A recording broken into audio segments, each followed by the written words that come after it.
They say betrayal doesn't arrive loudly. It creeps in quietly, wearing a familiar face. I didn't understand that until the night everything cracked. The evening started like a win.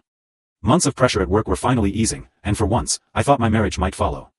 My wife, Lauren, had been buzzing about her company's annual gala for weeks. Black tie. Luxury hotel. Important executives. The kind of event where appearances mattered more than truth. I almost didn't go. We'd been distant lately. Not fighting, worse than that. Polite. Scheduled. Like two people sharing space instead of a life. But she insisted. Said it would mean a lot to her. Said her manager expected to see spouses. I told myself this was a chance to reconnect. She looked incredible that night. Deep blue dress. Confident smile. The kind of smile that used to be just for me. But on the drive there, something felt off. She kept checking her phone. Smiling at messages she didn't share. When I asked who it was, she brushed it away casually. Work stuff. At the hotel ballroom, everything glittered. Crystal lights. Music humming under conversation. Champagne flowing like water. Lauren moved through the room effortlessly, laughing, greeting people, soaking in attention.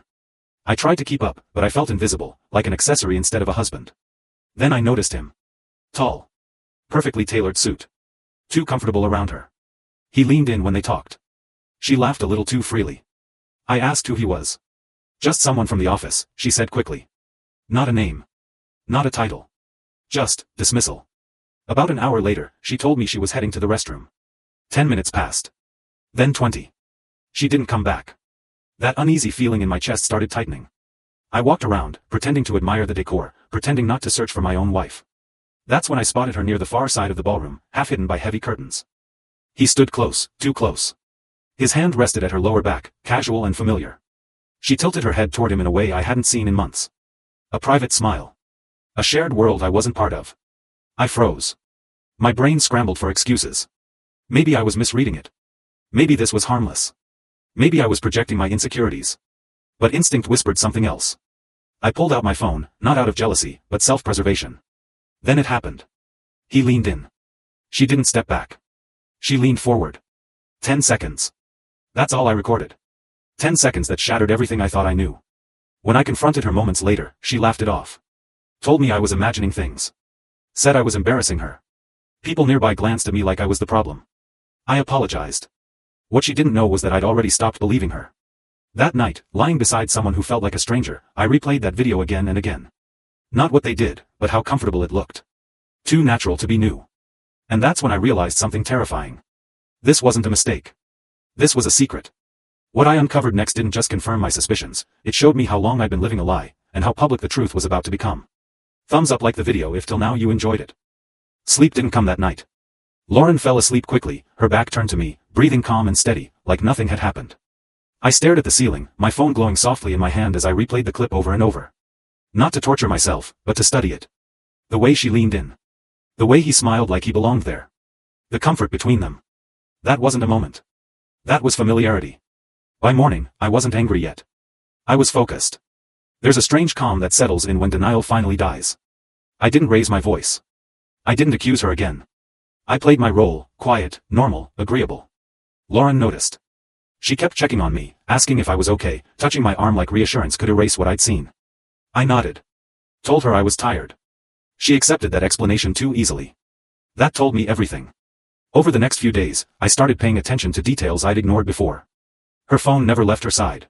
Notifications silenced. Work meetings running late. A sudden interest in how I was spending my evenings. I wasn't paranoid. I was awake. I started with what I knew. The event wasn't just a party, it was a corporate production. Which meant cameras. Security footage. Professional videographers capturing every smile and handshake for marketing highlights. I made a few calls. A friend from college worked in private security consulting. I didn't tell him my whole story, just that I needed help verifying something from a public event I attended. He didn't ask many questions. A few days later, he sent me time-stamped clips from the hotel's hallway cameras. My hands shook as I watched. Lauren and the man, now identified as Evan, a senior strategist at her firm, entered a quiet side corridor together. No rush. No hesitation. They disappeared into a private lounge used by staff. 18 minutes passed, then they walked out separately. Her hair slightly undone. His jacket crooked, like he dressed too quickly. The evidence playing in front of me, feeling something break cleanly instead of shatter. It hurt, but it clarified everything. Still, I wasn't done. I tracked down the freelance videographer hired for the event. I offered to pay for the raw footage under the excuse of wanting personal memories from the night. Money talks. He sent everything. Multiple angles. Multiple moments. There they were again. Whispering. Laughing. Touching when they thought no one noticed. And then came the final lie. One evening, I asked Lauren directly, calmly, if there was anything she wanted to tell me about the party. I gave her space to be honest. To choose truth. She smiled sadly and said, "Nothing happened. You're letting your imagination ruin us." That was the moment I stopped seeing her as my wife, and started seeing her as someone capable of rewriting reality to protect herself. I didn't confront her with the evidence. Not yet. Instead, I started planning. I told her I wanted to host a small gathering the following weekend. Said it would be nice to thank everyone who came to support her career. She loved the idea. Took charge of the guest list. She even invited Evan. I smiled and agreed. Because if she was willing to lie in private, I was willing to let the truth speak in public. She thought the night was about celebration. She had no idea she'd already helped me set the stage for her own exposure. Well, don't forget to subscribe to the channel. The week leading up to the gathering felt unreal, like I was acting in someone else's life. Lauren threw herself into planning. She curated the menu, tested playlists, rearranged furniture. Watching her smile and laugh while texting people, including Evan, was surreal. Every laugh landed differently now. Every touch felt rehearsed. I played along. I helped clean. I nodded at her ideas. I even complimented how excited she looked. If guilt lived inside her, she hid it well. Or maybe she believed her own version of events so deeply that truth no longer mattered. Meanwhile, I prepared quietly. I rented a high-resolution projector and speakers under the excuse of wanting to play a highlight reel from the gala. I tested everything late at night while she slept, angles, timing, sound. I edited carefully, not to exaggerate, but to let the footage speak plainly. No dramatic music. No commentary. Just reality. The guest list was perfect. Her parents. Her co-workers. Mutual friends who had toasted our marriage years ago. And Evan, confident enough to show up, unaware that arrogance had blinded him. The night of the gathering arrived faster than I expected. Lauren greeted guests like the ideal host, graceful, charming, untouchable. People complimented our home. Complimented her. Complimented us. Every word felt ironic. Evan arrived halfway through the night. He shook my hand firmly, looked me in the eye, and smiled like we were equals. I wondered how many times he'd smiled like that while betraying me behind my back. Dinner passed in polite conversation and forced laughter. Glasses clinked. Stories were shared. Lauren stayed close to Evan without being obvious, like muscle memory guiding her. Then I stood up. I thanked everyone for coming. Said how grateful I was for the support Lauren had received in her career. Told them I'd put together something fun from the gala night, just memories, nothing serious. She stiffened. Not enough for others to notice, but I felt it. The lights dimmed. The projector hummed to life. At first, it was harmless. Clips of dancing. People laughing. Familiar faces waving at the camera. The room relaxed. Someone joked about embarrassing dance moves. Lauren laughed too. Then the tone shifted. The footage slowed, not dramatically, just deliberately. Different angles of the same moment. Lauren and Evan standing too close. Whispering. His hand resting where it didn't belong. Murmurs rippled through the room. Before anyone could speak, the hallway footage appeared. Time stamps visible. Them walking into the side corridor together. Silence fell heavy. 18 minutes later. They exited. Gasps. Someone covered their mouth. A chair scraped loudly as someone stood up in shock. Lauren didn't move. Her face drained of color as if the truth physically left her body. The glass in her hand slipped and shattered on the floor, the sound sharp and final. Evan tried to speak. Laughed nervously. Said it wasn't what it looked like. No one responded. I turned off the projector and finally spoke. I wanted everyone to see what I saw, I said calmly.